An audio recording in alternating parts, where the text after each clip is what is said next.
right, ladies and gentlemen, I like binge watching stuff. Well, there's a 10-episode documentary TV series coming up. It's called Defend the Border and Save Lives. Okay, that's what we're talking about. Is it called that? No, it's not called that. I'm sorry. It's called Death County and the River of Broken Dreams. That's what it's really called. I knew I was wrong there, but the director is going to put me right. But at least I was right before we get him on the air. On the Davidson Family Dentistry Newsmaker line is Chris Burgard. I'm sorry, I got the name of your documentary wrong. I apologize. It's quite all right. I was so excited. They told me, hey, you've got this interview tonight. The fellow's got a really amazing accent. His name's Simon. And I'm thinking, wow, I always wanted to meet Simon Cowell, and now it's going to happen. But this is just as cool. I'm still pretty excited. Yeah, you're talking about my Orlando accent. I understand that. Yeah. So look, it's the reason I talked about Defend the Border is that's a national grassroots project, and that's all to do with my friend Tom Homan and his book, which is called Defend the Border and Save Lives, and he's actually in your documentary, right? He's a frickin' stud, absolutely. So defendtheborder.org started. It was inspired by Tom's book and by Tom Homan. And we made this pilot, Defend Death County and the River of Broken Dreams. It stars Tom, and you're going to see stuff in this pilot that you don't see on the mainstream media.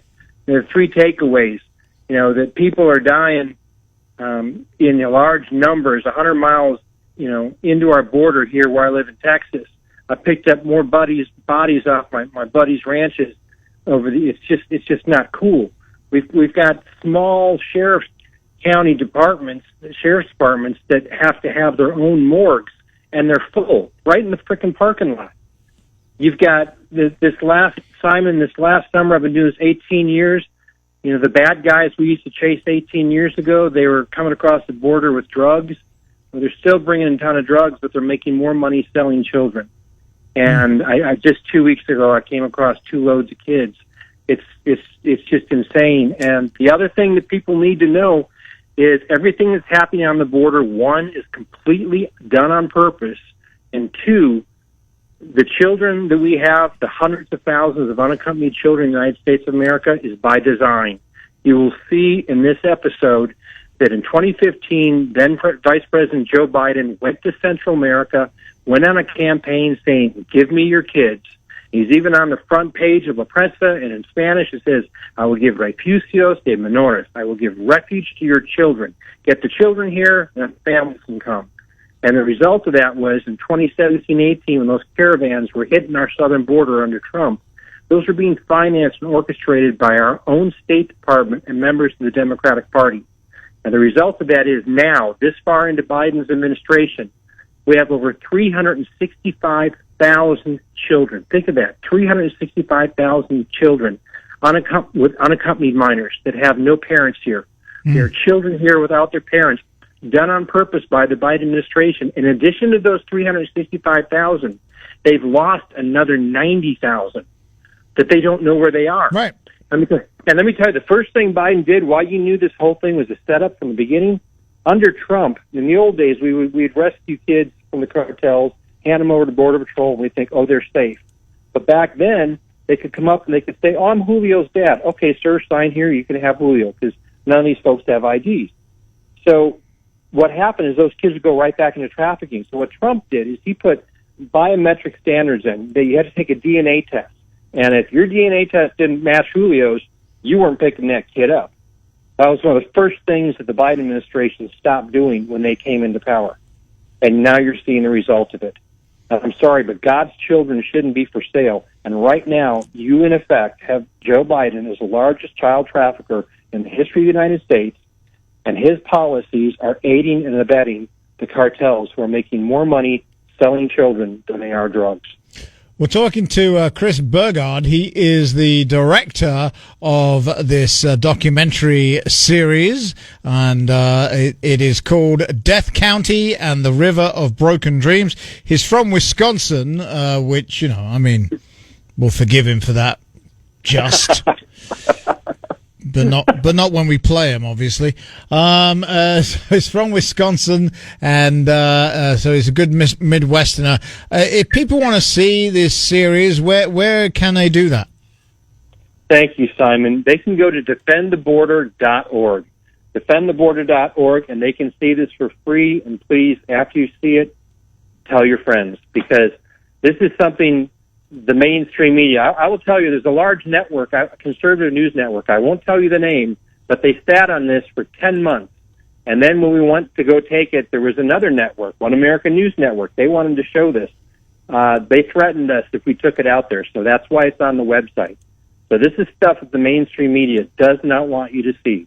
Defendtheborder.org. That's quite something, to be honest with you. That really is quite something. And they fact-checked it. And they fact-checked, Simon, they fact-checked everything in it. I was writing that. Then they hired an outside company to investigate myself and the producer. And we cleared those investigations, too. And I still wouldn't put it on the air. Yeah, I tell my audience all the time, don't just believe me, check me. I want you to check me. I will never deliberately lie to you. Doesn't mean I'm incapable of getting something wrong, but I will never deliberately lie to you. So you check me if you want to do your job properly. We're talking to Chris Burgard from Wisconsin. It just sounds bad. And he's the director of Death County and the River of Broken Dreams, and you can go and check it out for yourself, as he just told you. Chris, do you think this is going to make any difference? It's a hard question to ask someone like you. I've been to the border myself. I went to the border during Trump, and one of the reasons we went into the desert on the last day I was there was to find bodies. Where were you? Because the cartels, they put it this way: you couldn't carry the water you would need to get across that desert alive, and Correct. The cartels know that. So they're hoping you're going to make the connection with the drugs, and if you don't, you're going to die. So that's what we were doing. But then the technology we had on the border, who knows if it's still there, triggered, and we knew people had broken into the country. And so we abandoned that particular thing, and we went to hunt down these people that broke into our country. And back in the good old days, like 2019, crazy, right? We found them. Took us 2.5 hours, but we found them. We found 6 people. We did not find the coyotes who went back across the border, but we found the 6 people they smuggled in. And they were arrested, and they were sent back. So we did the job, but that's what we were there to do. And I have to ask you that question: will this make any difference? Absolutely. If it gets out, the fact that they're stepping on this so hard just shows you how scared they are. This information getting out, because when people see the truth, you can tell them, but when they see it, it makes a difference. What's the last movie? I was just going to say, give that website out one last time. Defendtheborder.org. And thank you for what you did on the border. Absolutely. Thank you. Theborder.org is where you go if you want to watch this documentary series. Chris, thanks very much. Have yourself a great rest of the day, all right? God bless you, sir. God bless you. 515-284-1040 on the text line, 515-989-1040. Send us a talk back. This is the Simon Conway Show.